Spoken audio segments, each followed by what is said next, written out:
రంగులు కొట్టుకున్నాడు, రంగుల పిచ్చోడు. కానీ అది ఏమీ ఉపయోగించకుండా చేసే పరిస్థితి వచ్చింది. రంగుల మీద ఉండే పిచ్చ ఈ పేదవాళ్లపైన ధ్యాస లేకుండా చేసే పరిస్థితికి వచ్చాడు. ఆ రోజు గ్రామాల్లో మీరు చూశారు, నేను ఒకటే ఆలోచించాను, ఎల్ఈడి బల్బులన్నీ పెట్టాను.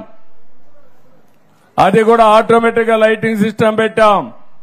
దగ్గర 25,22,000 ఆ రోజు వీధి దీపాలు వెలిగిస్తే ఈ దుర్మార్గుడు వచ్చి వేసిన వీధి దీపాలు 40% వెలగడం లేదు, తీసేసే దొంగలు అవి కూడా తీసుకెళ్లిపోయారు. ఏం చెప్పాలనో అర్థం కాదు. అంటే ఎలాంటి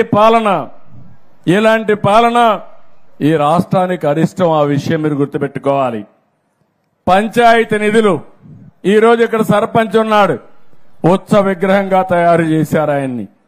ఫైనాన్స్ కమిషన్ ఇచ్చే డబ్బులు ఇవ్వకుండా డైవర్ట్ చేసుకున్నారు, వేరే పనులు ఖర్చు పెట్టారు.